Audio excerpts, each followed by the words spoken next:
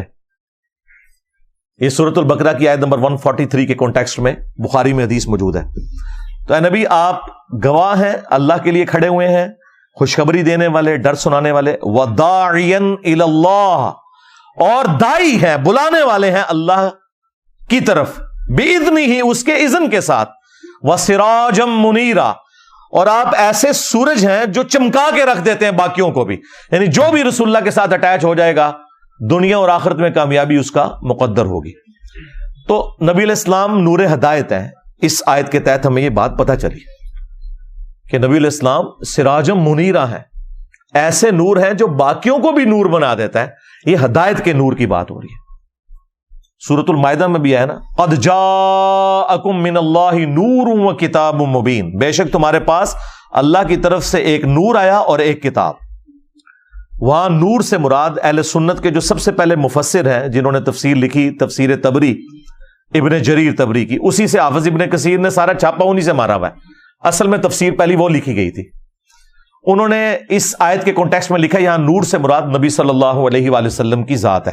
لیکن یہ نور ہدایت جو مسند احمد میں حدیث ہے, میں اللہ کے ہاں اس وقت بھی خاتم النبیین لکھا ہوا تھا جب آدم علیہ السلام ابھی مٹی اور پانی کے درمیان تھے.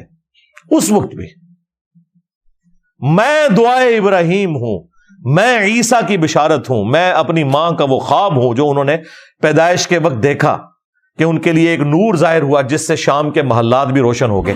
یعنی نبی علیہ السلام کی والدہ سیدہ آمنہ سلام اللہ علیہا کو یہ خواب دکھایا گیا تھا کہ آپ سے جو بچہ پیدا ہوگا بالآخر اس کی حکومت رومن امپائر کو بھی سپر سیڈ کر جائے گی. تو نبی علیہ السلام نور ہدایت ہے. نبی علیہ السلام تو بہت بڑی ہستی, خلفائے راشدین, اہل البیت, صحیح بخاری, صحیح مسلم, یہ سب کے سب نور ہدایت ہیں الحمدللہ. تو یہ ثبوت ہے اس بات کا کہ نبی صلی اللہ علیہ وآلہ وسلم کو ہم نور کہتے ہیں ہدایت کے طور پر, یہ آپ کی کوالٹی کے طور پر.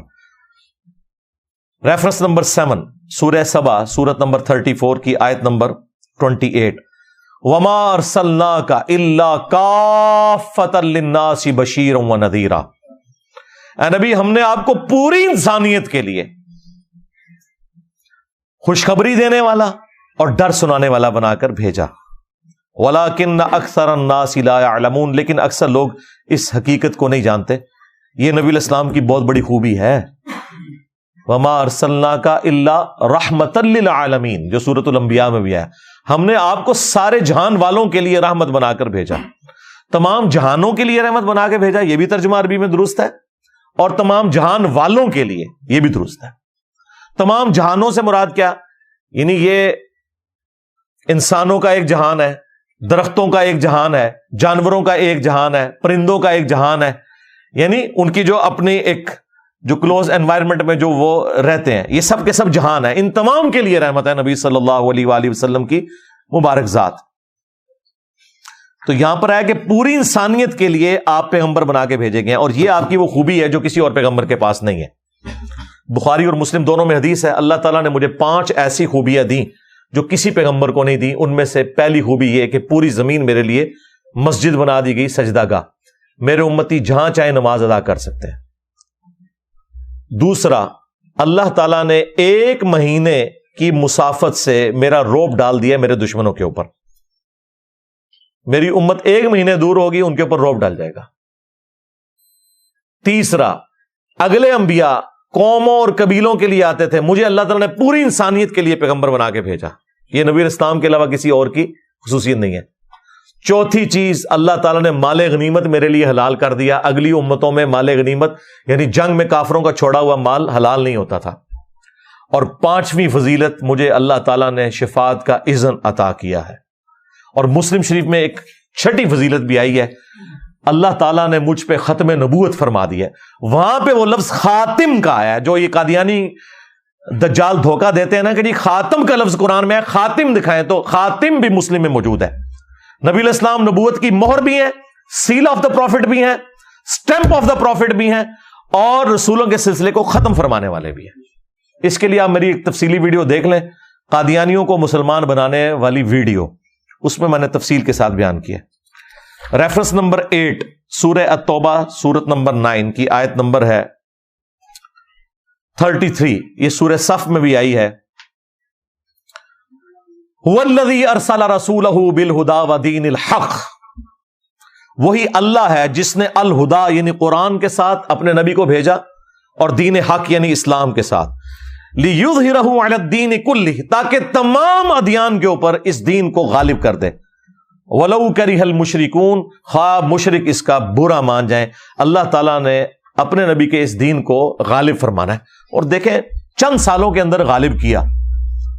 بخاری مسلم میں حدیث ہے کہ عنقریب کیسر روم ختم ہو جائے گا، پھر قیامت تک کوئی کیسر نہیں ہوگا، کوئی رومن امپائر نہیں ہوگی۔ عنقریب پرشیا کی امپائر بھی ٹوٹ جائے گی، پھر قیامت تک کوئی کسرا نہیں ہوگا۔ اور دیکھیں اللہ تعالیٰ نے چند سالوں کے اندر خلفائے راشدین کے دور کے اندر دونوں سپر پاورز مسلمانوں کے قدموں میں ڈھیر کر دی، اور آپ کی پروفیسی پوری ہوئی الحمدللہ۔ اور الٹیمیٹ جو پوری ہونی ہے پوری دنیا کے حوالے سے، وہ حدیث موجود ہے سنن نبی داؤد کے اندر کہ نبی علیہ السلام نے فرمایا کہ قیامت اس وقت تک قائم نہیں ہوگی جب تک کہ میری بیٹی فاطمہ کی اولاد میں سے میرے ہی نام کے اوپر محمد بن عبداللہ المہدی ایک ایسا شخص نہ پیدا ہو جائے جو پوری دنیا کو انصاف سے بھر دے گا۔ باقی امام مہدی کے اوپر میری تفصیلی ویڈیوز ہیں، وہ آپ دیکھ سکتے ہیں۔ ریفرنس نمبر 9 اور وہ آیت ہے ختم نبوت والی۔ ظاہر نبی علیہ السلام نے یہ اپنا کام تھا وہ امت کو ٹرانسفر کر کے گئے، آپ کے بعد تو نبی کوئی نہیں آنا، تو ختم نبوت کی آیت میں نے اس لیے اس کے فوراً بعد رکھی کہ یہ جو دین غالب ہونا ہے یہ نبی علیہ السلام کی امت نے آگے آپ کی لیگیسی کو لے کے چلنا ہے۔ سورۃ الاحزاب سورت نمبر 33 آیت نمبر 40، ما کان محمد ابا احد من رجالکم ولکن رسول اللہ وخاتم النبیین، محمد صلی اللہ علیہ وآلہ وسلم تو مردوں میں سے کسی کے باپ نہیں ہے، بلکہ وہ تو اللہ کے رسول ہیں اور خاتم النبیین ہیں۔ وَكَانَ اللَّهُ بِكُلِّ شَيْءٍ عَلِيمًا، اور اللہ تعالی سب کچھ جاننے والا ہے۔ اب یہ آیت اسپیسیفکلی تو اس کانٹیکسٹ میں تھی کہ حضرت زید ابن حارثہ چونکہ منہ بولے بیٹے تھے نبی علیہ السلام کے، تو انہیں زید ابن محمد کہا جاتا تھا، تو اللہ تعالیٰ نے منع کر دیا کہ منہ بولا رشتہ کوئی نہیں ہے، آپ نے جو اوریجنل باپ ہے نا ان کی طرف انہیں منسوب کر کے زید ابن حارثہ کہیں۔ اور پھر اسی کانٹیکسٹ میں یہ آیت آئی کہ محمد تو مردوں میں سے کسی کے باپ ہی نہیں، یعنی آپ کے بارے میں یہ اللہ تعالیٰ نے پروفیسی کر دی کہ آپ کا کوئی بیٹا جوانی کی عمر کو نہیں پہنچے گا۔ اچھا ساتھ ذکر کیا وَلَٰكِن رسول اللہ و خاتم النبیین، بلکہ وہ تو اللہ کے رسول ہیں اور خاتم النبیین ہیں۔ اس چیز کا اس سے کوئی تعلق ہے جبھی تو اس آیت کے اندر آیا نا کہ مردوں میں سے کسی کے باپ نہیں بلکہ وہ تو خاتم النبیین ہے۔ کیا مطلب؟ کہ ان کا کوئی بیٹا مرد نہیں ہوگا، بچپن میں فوت ہو جائیں گے بچے۔ کیوں؟ وَلَٰكِن رسول اللہ و خاتم النبیین، چونکہ وہ اللہ کے رسول ہیں اور ایسے رسول کے جو خاتم النبیین ہے۔ تو ختم نبوت کا تقاضا یہ ہے کہ آپ کا کوئی بیٹا جوانی کی عمر کو نہ پہنچے، ورنہ یہ اللہ تعالیٰ کی رحمت کا تقاضا تھا کہ اگر ابراہیم کا بیٹا پیغمبر ہے تو رسول اللہ کا بیٹا بھی پیغمبر ہونا چاہیے۔ تو اللہ تعالیٰ نے ان کے بیٹوں کو بچپن ہی میں موت دے دی کیونکہ آپ خاتم النبیین ہیں۔ اچھا یہ جو میں تشریح کر رہا ہوں نا، یہ تشریح بالکل فٹ ان بیٹھتی ہے صحیح بخاری میں ایک صحابی کے قول کے اندر۔ صحیح بخاری میں عبداللہ ابن ابی اوفا کا قول موجود ہے، یہ 86 ہجری میں فوت ہوئے، نبی علیہ السلام کے بعد 75 ایئرز تک زندہ رہے۔ ان سے کسی نے پوچھا کہ آپ نے اللہ کے نبی کے بیٹے کی زیارت کی ہے جو بچپن میں فوت ہو گیا تھا؟ انہوں نے کہا ہاں ابراہیم کی میں نے زیارت کی ہے جو ماریہ قبطیہ سے پیدا ہوئے تھے، وہ تو بچپن میں ہی فوت ہو گئے، دودھ پینے کی عمر میں ہی۔ اور پھر ساتھ عبداللہ ابن ابی اوفا نے کہا کہ وہ بچپن میں اس لیے فوت ہو گئے کہ نبی علیہ السلام خاتم النبیین ہے، اگر وہ زندہ رہتے تو پیغمبر ہوتے، لیکن چونکہ رسول اللہ خاتم النبیین ہیں اللہ تعالیٰ نے بچے کو بچپن میں موت دے دی۔ اچھا قادیانیوں نے اب کیا دجل کیا ہے، وہ ایک حصہ اٹھاتے ہیں کہ دیکھیں جی صحابی کہہ رہے ہیں کہ اگر نبی کا بیٹا جوان ہوتا تو نبی ہوتا، اس کا مطلب ہے کہ نبوت جاری ہے، حالانکہ آگے انہوں نے فرمایا کہ وہ مرا اس لیے ہے۔ اللہ نے اسے موت اس لیے دی ہے کہ چونکہ نبی علیہ السلام خاتم النبیین ہے، تو یہ تو ختم نبوت کی حاکم دلیل تھی، انہوں نے آدھی بات اٹھائی۔ وہ آپ میری ویڈیو دیکھیں، قادیانیوں کو مسلمان بنانے والا کلپ، اس میں نے ان کے سارے جو ڈرامہ بازی انہوں نے کی ہیں نا وہ ایکسپوز کی ہیں۔ سب سے بڑا ڈرامہ ان کے ساتھ یہ لگا ہوا ہے کہ یہ اور تو چیزیں چھوڑ دیں، اپنے نماز کا طریقہ ذرا بخاری مسلم سے چیک کریں، یہ حنفی ہیں۔ ہاں دیکھیں، یہ بات امت کو آ کے ہم نے پہلی دفعہ بتائی ہے۔ یہ آپ کو رفع الیدین شروع کرنے پہ کہتے تھے اے ہن تسی قادیانی ہو جاؤ گے، اوے حنفی دیوبندیو، حنفی بریلویو، آپ کی طرح ہی حنفی قادیانی نماز پڑھتے ہیں، ان کا رفع الیدین سے کیا لینا دینا؟ جس طرح وہ بخاری مسلم کے منکر ہیں نا، تم بھی بخاری مسلم کے منکر ہو۔ تو یہ جتنے بھی فرقے ہیں یہ سب کے سب اگر قرآن و سنت کے دلائل کی روشنی میں اپنے آپ کو خود چیک کریں تو انہیں پتا چل جائے گا کہ انہوں نے کیا دو نمبری کی ہوئی ہے ان کے بزرگوں نے ان کے ساتھ، بلکہ ان کے بزرگوں نے کیا کام ڈالا ہوا ہے ان کے فرقے کے ساتھ۔ Reference number 10، third last. اب یہ ذرا سخت باتیں شروع ہونے لگی ہیں ہمارے حوالے سے، میں نے اس کو اینڈ پہ رکھا تھا تاکہ اپنی ذمہ داری بھی ذرا ہم فیل کریں نا۔ وہی بات جو نبی علیہ السلام کے حق میں آئی تھی کہ آپ شاہد ہیں، جس کو انہوں نے حاضر و ناظر کہا، وہ تھا اللہ کے لیے گواہی دے کر اس انسانیت کے اوپر آپ صلی اللہ علیہ وآلہ وسلم نے حجت تمام کیا اور اس امت نے بھی یہی کام کرنا ہے۔ آخری آیت ہے سورۃ الحج، سورۃ نمبر 22، آیت نمبر 78، وَجَاهِدُوا فِي اللَّهِ حَقَّ جِهَادِهِ، اور دیکھو اللہ کی راہ میں جہاد کرو جیسا کہ حق ہے۔ جہاد کوشش، وہ کوشش قتال بھی ہو سکتی ہے میدان جنگ میں، وہ کوشش تزکیہ نفس بھی، بلکہ مسلمان نے تو ہر وقت ہی جہاد کرنا ہوتا ہے، شیطان کے خلاف، اپنے نفس کے خلاف، اللہ کی فیور میں۔ هُوَ اجْتَبَاكُمْ، اس نے تمہیں چن لیا ہے اے امت محمدیہ صلی اللہ علیہ وآلہ وسلم۔ وَمَا جَعَلَ عَلَيْكُمْ فِي الدِّينِ مِنْ حَرَج، اور تمہارے دین میں کوئی تنگی نہیں رکھی کسی بھی حوالے سے، یہ بالکل نیچر کے اوپر دین ہے۔ ملت ابیکم ابراہیم، پیروی کرو اس دین کی جو تمہارے باپ ابراہیم کی ملت ہے۔ ہوا سماکم المسلمین، جنہوں نے تمہارا نام مسلم رکھا تھا، من قبل وفی ھذا، اس قرآن کے نزول سے پہلے اور اس کتاب میں اللہ نے بھی تمہارا نام مسلم رکھ دیا۔ کس لیے؟ لیکون الرسول شہیدا علیکم، تاکہ یہ رسول تم پر گواہ ہو۔ یہاں پہ اعلیٰ حضرت نے ترجمہ حاضر و ناظر نہیں کیا، گواہ کر دیا، کیونکہ آگے امت کو بھی حاضر و ناظر ماننا پڑنا تھا۔ وَتَكُونُوا شُهَدَاءَ عَلَى النَّاسِ، اور تم لوگوں پر اللہ کے لیے گواہی دیتے ہوئے کھڑے ہو جاؤ، اور تم لوگوں پر حاضر و ناظر۔ ہاں، اسی میں کہتا ہوں ترجمہ آپ کسی کا بھی پڑھ لیں، ڈنڈی جہاں اس نے ماری ہے وہ پکڑی جائے گی، خود اپنے ترجمے میں اس کی ڈنڈی پکڑی جائے گی۔ فَأَقِيمُوا الصَّلَاةَ، پس نماز کو قائم رکھو، وَآتُوا الزَّكَاةَ، اور زکات دو، وَاعْتَصِمُوا بِاللَّهِ، اور اللہ کے ساتھ چمٹ جاؤ۔ اللہ کے ساتھ چمٹنا کیا ہے؟ قرآن کے ساتھ، نبی علیہ السلام کے ساتھ چمٹنا، اللہ کی رسی۔ وَاعْتَصِمُوا بِحَبْلِ اللَّهِ جَمِيعًا وَلَا تَفَرَّقُوا، سب کے سب مل کر اللہ کی رسی کو مضبوطی سے پکڑ لو اور فرقوں میں مت بٹو۔ نبی علیہ السلام نے قرآن کو اللہ کی رسی کہا ہے۔ غدیر خم کی حدیث، قرآن اور اہل بیت والی، مسلم شریف میں جو اوپر تلے 4 حدیث ہیں، اس میں قرآن کو اللہ کی رسی کہا گیا۔ اس میں ہدایت ہے، اس میں نور ہے، تم اللہ کی کتاب کو پکڑو، اس سے تعلق اپنا مضبوط کرو۔ اللہ کی کتاب اللہ کی رسی ہے، جو اسے پکڑے گا ہدایت پر ہوگا، جو چھوڑ دے گا گمراہ ہو جائے گا۔ اور پھر نبی علیہ السلام نے فرمایا دوسری بھاری چیز میرے اہل البیت ہیں، میں ان کے معاملے میں تمہیں اللہ کا خوف دلاتا ہوں۔ تو یہاں پر اللہ تعالیٰ نے کہا کہ اپنا تعلق اپنے رب کے ساتھ، قرآن و سنت کے ساتھ مضبوط کرو۔ ہوا مولاکم، وہی تمہارا پش پناہ ہے، تمہارا مولا ہے۔ فنعم المولا ونعم النصیر، تو کیا ہی اچھا مولا ہے اور کیا ہی اچھا وہ مددگار ہے۔ اللہ سے بڑھ کے کون ہو سکتا ہے؟ تو یہاں پہ آپ کا نام مسلم بتایا گیا ہے، بریلوی دیوبندی اہل حدیث شیعہ نہیں بتایا گیا، حنفی شافعی مالکی نہیں۔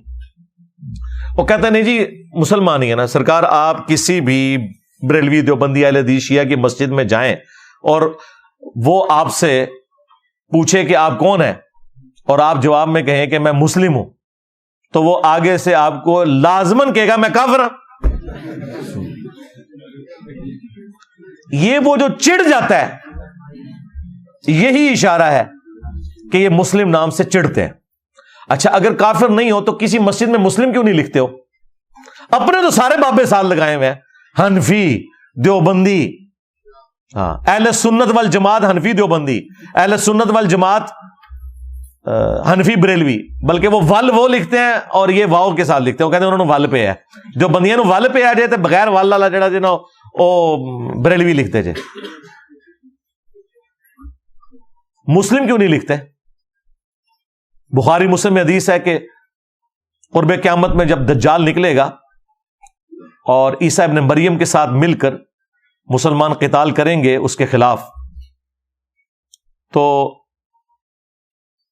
اگر کوئی یہودی میدان جنگ میں کسی درخت یا پتھر کے پیچھے بھی چھپا ہوگا نا، تو وہ درخت اور پتھر بھی بول اٹھے گا اور کہے گا اے مسلم، میرے پیچھے یہودی ہے، اسے قتل کرتے ہیں. یعنی یہ عام حالت میں نہیں قتل کرنا، یعنی میدان جنگ کی بات ہو رہی ہے. وہاں پہ الفاظ ہیں یا مسلم، ایھا المسلم، یا بریلوی، یا دیوبندی، یا اہل حدیث، یا شیعہ نہیں ہے. ہاں، سوائے ایک غرقت کا درخت نبی علیہ السلام نے کہا وہ پناہ دے گا جس کی کاشت اسرائیل میں کثرت کے ساتھ کی ہے انہوں نے. بڑا گھنا قسم کا درخت ہوتا ہے، ایک جھاڑی ہے درخت نما، وہ پناہ دے گا، وہ یہودیوں کا درخت ہے. تو بس اس وقت کا انتظار کریں، اور اس وقت اگر آپ کو مسلم کی صدا آئی اور آپ نے پیچھے مڑ کے نہ دیکھا، یہ سمجھتے ہوئے کہ کوئی انجینئر صاحب کا اسٹوڈنٹ ہی نہ پکار رہا ہو، تو بدبختی کی موت ہی مر جائیں گے. آج سے ہی تیاری شروع کر دیں. ریفرنس نمبر 11 سورہ التوبہ، سورت نمبر 9 کی آیت نمبر 24. یہ تو ہمارے استاد ڈاکٹر اسرار صاحب جس طریقے سے بیان کرتے تھے وہ ان کا خاصہ تھا. وہ ڈاکٹر اسرار صاحب تو قرآن پھر اس طرح بیان کرتے تھے جس طرح قرآن نازل ہوا ہے. قرآن اس طرح نہیں نازل ہوا جس طرح طارق جمیل صاحب یا غامدی صاحب بولتے ہیں. قرآن اس طرح نازل ہوا ہے جس طرح ڈاکٹر اسرار صاحب بیان کرتے ہیں. اور نبی علیہ السلام بھی اسی طرح بیان کرتے تھے. صحیح مسلم میں حدیث ہے کہ جب نبی صلی اللہ علیہ وآلہ وسلم ممبر پر چڑھتے تو آپ کی آنکھیں سرخ ہو جاتی، آواز بلند ہو جاتی، غصے میں اضافہ ہو جاتا، جیسا کہ کوئی جرنیل اپنی فوج کو تیار کر رہا ہو. تو یہ آنکھیں سرخ ہونا، آواز کا بلند ہونا اور غصے میں اضافہ ہونا ایگریسو سٹائل میں، یہ چیز تھی جس نے صحابہ کرام میں بجلی بھری تھی. اور یہ آیت تو پھر وہ ڈاکٹر سار صاحب جس طریقے سے بیان کرتے تھے. آیت نمبر 12 24 نمبر سورہ التوبہ آیت نمبر 24.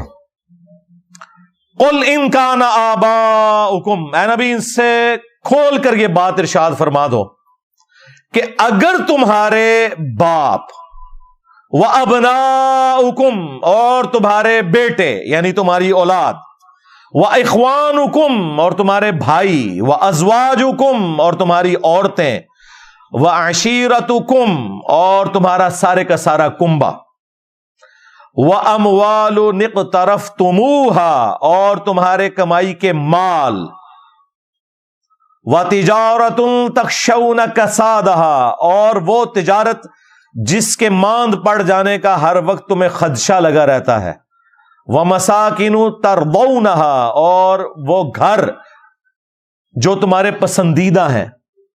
یہ 8 چیزیں گنوائی ہیں دنیا کی.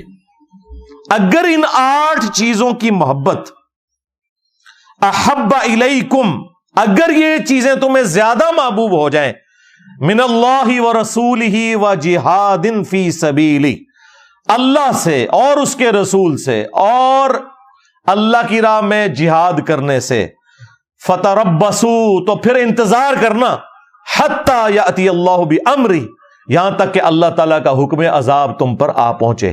واللہ لا یہدی القوم الفاسقین، اور اللہ تعالیٰ فاسق لوگوں کو ہدایت نہیں دیتا.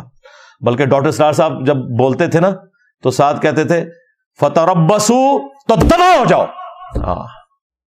حتی یأتی اللہ بامرہ، یہاں تک کہ اللہ تعالیٰ کا حکم عذاب آ پہنچے. انتظار کرو. اللہ اکبر. یہ آیت ہے جی جس میں اللہ تعالیٰ نے دنیا کی 8 چیزیں گنوائی ہیں اور کہا ہے کہ یہ ظاہر ایک سمبل کے طور پر ہے، اس ساری چیزیں اسی کیٹیگری میں فال کرتی ہیں. اگر ان کی محبت اللہ رسول سے بڑھ جائے, اللہ کی راہ میں جہاد سے بڑھ جائے, تو پھر فارغ ہو.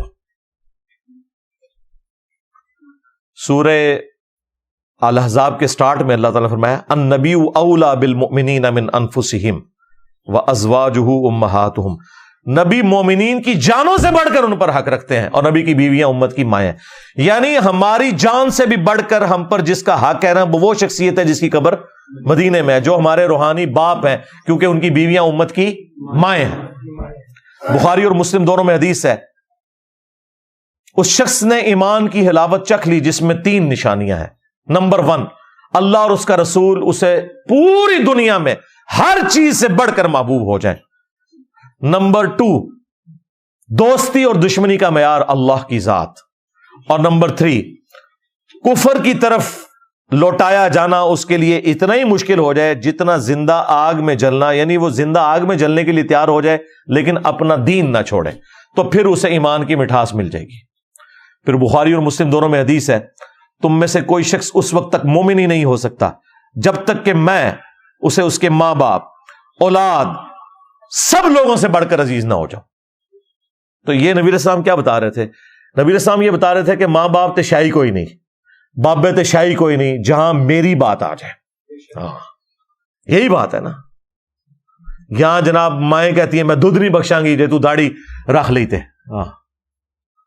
تو ایسے ماں باپ کو پھر یہی بتانا چاہیے نا کہ میرے نبی سا ہے ہی کوئی نہیں, اما ابا جی تسی تے شاہی کوئی نہیں. کیونکہ میرے نبی کے مقابلے پہ کھڑے ہو گئے, اور یہ سب سے ہلکا جملہ ہے جو ہم بول سکتے ہیں. ادروائز تو ان کو کہنا چاہیے کہ اپنے ایمان کی فکر کرو, تم خود بھی مسلمان رہے ہو کہ نہیں, بغاوت پہ اتر کے. اور پھر صحیح بخاری میں ایک حدیث ہے, نبی الاسلام اور سیدنا عمر ایک دفعہ ہاتھ میں ہاتھ ڈال کے چہل قدمی کر رہے تھے, تو حضرت عمر نے دیکھا نبی الاسلام نے اتنی شفقت کی ہے تو تھوڑے فرینک ہوئے. ان کا یا رسول اللہ پوری دنیا میں سب سے بڑھ کر آپ مجھے محبوب ہیں سوائے میری جان کے. اچھا وہ سمجھ رہے تھے میں نے بہت کارنامہ کر دیا. نبی الاسلام نے فرمایا نہیں بلکہ تیری جان سے بھی بڑھ کر. تو ان کا یا رسول اللہ ہاں آپ مجھے میری جان سے بھی بڑھ کر عزیز ہیں. پھر آپ نے فرمایا اب تیرا ایمان مکمل ہوا ہے. اچھا انہوں نے سچ بولا, انسان کو اپنی جان سے آگے تو کوئی چیز نہیں ہوتی, لیکن نبی علیہ السلام کے سامنے سچ بولنے کی برکت یہ ظاہر ہوئی کہ آپ علیہ السلام نے اس بات کو کھول دیا کہ بھائی یہ بھی ایمان مکمل نہیں ہے جب تک کہ اپنی جان سے بھی بڑھ کر مجھے عزیز نہیں سمجھو گے. اور اس کا مطلب قطعاً یہ نہیں ہے کہ آپ نے لبیک یا رسول اللہ کے نعرے ہی لگانے ہیں خالی, اور عمل کوئی نہیں کرنا. ختم نبوت کا نام لینا ہے اور چلانی ہے جو اپنی کاز اینٹی قادیانی کاز چلانی ہے, اینٹی چشتی رسول اللہ, اینٹی تھانوی رسول اللہ, بات ہی نہیں کرنی کیونکہ اس میں اپنے فرقے خلاف ہو جائیں گے. تو یہ ختم نبوت کا کام نہیں ہو رہا, یہ اینٹی قادیانی کام ہے. ختم نبوت یہ ہے کہ خواہ غلام احمد قادیانی دجال ہو یا کوئی اور دجال ہو, وہ کسی بھی فرقے کا بزرگ ہو, جس نے ختم نبوت کے اوپر ڈاکہ مارا ہے, سب کو ایک ہی کٹہرے میں لا کر کھڑا کیا جائے. آخری ریفرنس نمبر 12. آپ گیس کریں کہ آخری ریفرنس کیا ہو سکتا ہے. اس کے بعد تو کسی کی گنجائش ہی نہیں تھی, تو یقیناً یہ 11واں ریفرنس ہی آخری تھا. یہ جو 12واں ریفرنس ہے, جو اللہ کے محبوب علیہ السلام کا احسان ہے اس امت کے اوپر, اس کے کانٹیکسٹ میں اللہ تعالیٰ نے امت کے اوپر ایک چیز فرض کر دی ہے. سورۃ الاحزاب سورت نمبر 33 آیت نمبر 56, ان اللہ وملائکتہ یصلون علی النبی یا ایھا الذین آمنوا صلوا علیہ وسلموا تسلیما اللہم صل علی محمد وعلی آل محمد کما صلیت علی ابراہیم وعلی آل ابراہیم انک حمید مجید اللہم بارک علی محمد وعلی آل محمد کما بارکت علی ابراہیم وعلی آل ابراہیم انک حمید مجید. السلام علیکہ ایھا النبی ورحمۃ اللہ وبرکاتہ. یہ آیت جب نازل ہوئی تو صحابہ کرام نے کہا یا رسول اللہ آپ نے ہمیں سلام تو سکھا دیا ہے, السلام علیکہ ایھا النبی, ہم آپ پہ درود کیسے پڑھیں؟ اور بخاری کے تو الفاظ ہیں ہم آپ اور آپ کے اہل البیت پر کیسے درود پڑھیں. تو پھر نبی علیہ السلام نے یہ درود ابراہیمی تعلیم فرمایا. اس کا جو پہلا حصہ ہے یہ بھی پرفیکٹ ہے, اللہم صلی علی محمد وعلی آل محمد. تو یہ امت کے اوپر اللہ تعالیٰ نے اوبلیگیٹری ٹھہرا دیا کہ آپ صلی اللہ علیہ وآلہ وسلم کے لیے دعائے رحمت کرنی ہے، دعائے سلامتی کرنی ہے، اگرچہ اس کا فائدہ ہمیں ہی ہے۔ مسلم شریف میں حدیث ہے، جو مجھ پر ایک دفعہ درود پڑے گا اللہ تعالیٰ اس پہ 10 رحمتیں نازل فرمائے گا۔ اور درود شریف کے فضائل میں تو میری پوری مجلس ہے 5 گھنٹے کی، آپ وہ دیکھ لیں، درود شریف سے متعلق 50 کوسچنز وہاں پہ تفصیل کے ساتھ مل جائے گی۔ بہرحال اس آیت میں امت کو یہ تعلیم کیا گیا ہے کہ جس نبی کا یہ آپ پر احسان ہے، جس نبی کو اللہ تعالیٰ نے ذریعہ بنایا آپ کی ہدایت کا، آپ نے ان کے لیے دعا کرنی ہے۔ اس لیے ہم دیکھیں ہماری نماز اسی چیز کے ساتھ جڑی ہوئی ہے، ہم نماز میں بھی درود شریف پڑھتے ہیں، آگے پیچھے بھی، مسجد میں جاتے وقت بھی درود شریف ہے، اور درود شریف کو اپنا حرز جاں بنانا ایک مومن کی نشانی ہے، الحمدللہ۔ باقی نبی علیہ السلام کو ہماری دعاؤں کی کوئی ضرورت نہیں ہے۔ وَرَفَعْنَا لَكَ ذِكْرَكَ، اے نبی ہم نے آپ کے لیے آپ کے ذکر کو بلند کر دیا ہے۔ دنیا میں جہاں کہیں بھی اللہ کا نام لیا جاتا ہے، اذان کے اندر یا نماز میں، تو ساتھ رسول اللہ کا بھی نام مبارک ذکر ہوتا ہے۔ اشہد ان لا الہ الا اللہ تو اشہد ان محمد رسول اللہ، یہ ساتھ ہی ذکر ہوتا ہے۔ وَلَلْآخِرَةُ خَيْرٌ لَكَ مِنَ الْأُولَى، اے نبی آپ کا ہر آنے والا لمحہ گزرے ہوئے لمحے سے بہتر ہوگا۔ اس وقت نبی الاسلام کی جو زندگی ہے اللہ کی جنت میں، وہ اس زندگی سے بہتر ہے جو آپ دنیا میں گزار کے گئے ہیں، اور آپ کی قیامت کے دن کی زندگی اس برزخ کی زندگی سے بہتر ہوگی۔ ہر لمحے درود شریف جو اللہ بھیج رہا ہے اور اس کے فرشتے بھیج رہے ہیں، بے شک اللہ اور اس کے فرشتے درود بھیجتے ہیں نبی صلی اللہ علیہ وآلہ وسلم پر، تو نبی الاسلام کی تو شان ہر وقت بلند ہو رہی ہے۔ اللہ کا درود بھیجنا یہ ہے کہ اللہ تعالیٰ کسی کو نہیں کہتا، اللہ تو خود شان بلند کر دیتا ہے۔ یہ تو فرشتے یا ہم ہیں جو ہم کہتے ہیں اللہم صلی علی محمد، اے اللہ تو محمد صلی اللہ علیہ وآلہ وسلم پر رحمت نازل فرما۔ اللہ کو تو کسی کو کہنے کی ضرورت نہیں ہے۔ اللہ کا درود یہ ہے کہ اللہ تعالیٰ کہتا ہے میں نے اپنے نبی پر اتنی رحمتیں کی، میں نے اپنے نبی کے اتنے درجات بلند کیے۔ اللہ کو تو کسی کو کہنے کی ضرورت ہی نہیں ہے۔ تو یہ نبی صلی اللہ علیہ وآلہ وسلم کی خوبی ہے کہ آپ کا ہر آنے والا لمحہ گزرے ہوئے سے بہتر ہے۔ وَلَسَوْفَ يُعْطِيكَ رَبُّكَ فَتَرْضَىٰ، اور اے نبی وہ دن بھی آنے والا ہے، ہم آپ کو اتنا دیں گے کہ آپ اپنے رب سے راضی ہو جائیں گے، اور وہ دن ہے قیامت کا دن۔ ہاں، وہ صحیح مسلم میں حدیث ہے کہ نبی الاسلام ایک دفعہ بیٹھے ہوئے رو رہے تھے، تو حضرت جبرائیل علیہ السلام کو اللہ تعالیٰ نے بھیجا اور کہا کہ ہمارے محبوب کو سلام کہو کہ پوچھو کیوں رو رہے ہو۔ تو نبی علیہ السلام نے کہا میری امت، میری امت۔ تو اللہ تعالیٰ نے پیغام بھجوایا کہ انہیں سلام کہو اور کہو کہ ہم آپ کی امت کے معاملے میں آپ کو قیامت والے دن رسوا نہیں کریں گے۔ تو یہ شفاعت ملنی ہے۔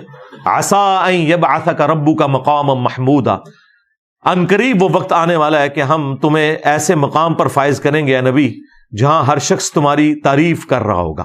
مقام محمود وہ مقام جہاں پر جو بندہ فائز ہے اس کی تعریف کی جائے، نبی الاسلام کے لیے وہ مقام محمود ہے۔ اور بخاری مسلم میں تفصیلی حدیث ہے کہ تمام انبیاء سے ہو کر اینڈ پہ نبی الاسلام کے پاس لوگ آئیں گے اور آپ کی دعا کی برکت سے شفاعت کا دروازہ کھلے گا، اور پھر جب شفاعت کا دروازہ کھلے گا پھر باقی انبیاء بھی شفاعت کریں گے، اللہ کے نیک بندے بھی شفاعت کریں گے، فرشتے بھی شفاعت کریں گے، لیکن نیک بندے وہ جنہوں نے اللہ کی عبادت کی ہوگی، جنہوں نے اپنی عبادت کروائی ہے اور گئے، ہاں دنیا سے میری زبان تو گئے، آخرت اللہ دے عذاب وچ گئے۔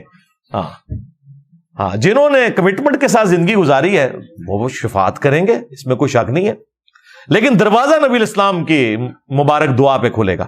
مسلم شریف میں واضح حدیث ہے سب سے پہلے قیامت والے دن میں قبر سے نکالا جاؤں گا، سب سے پہلے میں شفاعت کروں گا، سب سے پہلے میری شفاعت قبول کی جائے گی۔ اور مسلم شریف میں ایک اور حدیث ہے سب سے پہلے میں جنت کا دروازہ کھٹکھٹاؤں گا، اور داروغہ جنت پوچھیں گے کون، میں کہوں گا محمد، تو وہ کہیں گے کہ مجھے حکم بھی یہی تھا کہ آپ کے نام کے اوپر دروازہ کھلے گا صلی اللہ علیہ وآلہ وسلم۔ تو نبی الاسلام کو کسی چیز کی ضرورت نہیں۔ انا اعطیناک الکوثر، اے نبی ہم نے آپ کو ہر معاملے میں خیر کثیر عطا فرمائی ہے، آپ کی اولاد بھی کثرت سے، آپ کی شانیں بھی کثرت سے، آپ کی امت بھی کثرت سے۔ بخاری مسلم میں حدیث ہے کہ جنتیوں کا نصف میری امت سے ہوگا، آدھے جنتی میری امت سے ہوں گے۔ تو ہر معاملے میں اللہ تعالیٰ نے خیر کثیر عطا فرمائی ہے۔ فصلی لربک وانحر، تو آپ اپنے رب کے لیے نماز پڑھیں، قربانی کریں. ان شانیک هو الابتر، بے شک آپ کا دشمن وہی بے نام و نشان رہے گا، آپ کی شان تو بلند ہوتی رہے گی. انا کفیناک المستہزئین، اے نبی آپ کا جو لوگ مذاق اڑاتے ہیں ہم کفایت کر جائیں گے آپ کو ہر معاملے میں. دیکھ لیں جتنا انہوں نے نبی الاسلام کو ملائن کیا، پچھلے 100 سالوں میں آپ کو پتا ہے 60,000 کتابیں لکھی گئی ہیں نبی الاسلام کے خلاف. دنیا میں کسی انسان کے خلاف اتنی کتاب نہیں لکھی گئی. لوگ کہتے ہیں جناب جی انجینئر صاحب، سارے مولوی انجینئر صاحب کے خلاف ہو گئے نے. سرکار انجینئر نے نبی الاسلام کی مبارک دعوت کا جب بیڑا اٹھایا ہے تو یہی کچھ ہوگا، کیونکہ اس پلانٹ ارتھ پہ سب سے زیادہ مخالفت جس شخصیت کی ہوئی ہے نا، وہ شخصیت ہے جن کی قبر مدینے میں. 100 سال میں 60,000 کتابیں لکھی گئی ہیں، اور ان 100 سالوں میں جتنی تیزی سے اسلام پھیلا ہے پہلے 1300 سال میں بھی نہیں پھیلا. سب سے بڑی بات آپ دیکھ لیں 58 اسلامی ملک بن چکے ہیں. 8 سے 100 سال پہلے تو یہ سارے کنکلوڈ کر بیٹھے تھے، جب آٹومان امپائر بھی ٹوٹ گئی، سارے کے سارے مسلمان محکوم ہو گئے. کسی نے سوچا تھا کہ یہ 100 سال بعد 58 اسلامی ملک ہو چکے ہوں گے؟ نبی الاسلام کا مبارک انقلاب وقتی طور پر اگر حکومتی لیول پہ نہ بھی نظر آئے تب بھی عوام میں وہ لیگیسی اسی طریقے سے چل رہی ہے، اور اللہ تعالیٰ اپنے نبی صلی اللہ علیہ وآلہ وسلم کے دشمنوں کے خلاف خود انہیں کفایت فرمانے والا ہے. انا کفیناک المستہزئین. صلو علی محمد وآل محمد، اللہم صلی علی محمد وعلی آل محمد واصحاب محمد وازواج محمد وامت محمد اجمعین الی یوم الدین، آمین. اللہم انی اسألک بانک انت اللہ لا الہ الا انت الاحد الصمد الذی لم یلد ولم یولد ولم یکن لہ کفوا احد وَإِلَٰهُكُمْ إِلَٰهٌ وَاحِدٌ لَا إِلَٰهَ إِلَّا هُوَ الرَّحْمَٰنُ الرَّحِيمُ. الف لام میم. اللہ لا الہ الا هو الحی القیوم. اللہم صلی علی محمد وعلی آل محمد. اللہم ربنا آتنا فی الدنیا حسنہ وفی الآخرۃ حسنۃ وقنا عذاب النار. ربنا آتنا من لدنک رحمہ وَهَيِّئْ لَنَا مِنْ أَمْرِنَا رَشَدًا. لَا إِلَٰهَ إِلَّا أَنْتَ سُبْحَانَكَ إِنِّي كُنْتُ مِنَ الظَّالِمِينَ. اللهم اغفر لحينا وميتنا وشاهدنا وغائبنا وصغيرنا وكبيرنا وذكرنا وأنثانا. اللهم من أحييته منا فأحيه على الإسلام ومن توفیتہ منا فتوفہ علی الایمان. اے اللہ جن جن بھلائیوں کا سوال تیرے محبوب صلی اللہ علیہ وآلہ وسلم نے تجھ سے کیا، ہمارے حق میں، ہمارے ماں باپ کے حق میں، ہمارے بیوی بچوں کے حق میں، پوری امت کے حق میں قبول و منظور فرما. جن جن چیزوں کے شر سے تیرے محبوب صلی اللہ علیہ وآلہ وسلم نے تیری پناہ طلب کی، تمام مسلمانوں کو ان چیزوں کے شر سے اپنی پناہ عطا فرما. بالخصوص اے اللہ انڈیا میں، کشمیر میں، چائنا میں، فلسطین میں، یمن میں، عراق میں، شام میں، افغانستان میں، پاکستان میں، جہاں کئی مسلمان کس پرسی کی زندگی گزار رہے ہیں، غیب سے ان کی عزت، آبرو، جان و مال کی حفاظت فرما. اے اللہ حاضرین کے دلوں میں جو جو نیک اور جائز دعائیں ہیں قبول فرما. حاضرین کے جو چھوٹے بڑے رشتہ دار فوت ہو چکے مغفرت فرما، جو بیمار ہیں انہیں شفا عطا فرما. یہ تمام دعائیں تمام مسلمانوں کے حق میں قبول و منظور فرما. اے اللہ ہمارے ملک پاکستان کی خیر فرما، پورے عالم اسلام کی خیر فرما، اندرونی اور بیرونی خطرات سے محفوظ فرما. سبحان ربک رب العزت عما یصفون وسلام علی المرسلین والحمد للہ رب العالمین. وصلی اللہ علی النبی الکریم وعلی آلہ واصحابہ اجمعین الی یوم الدین، آمین.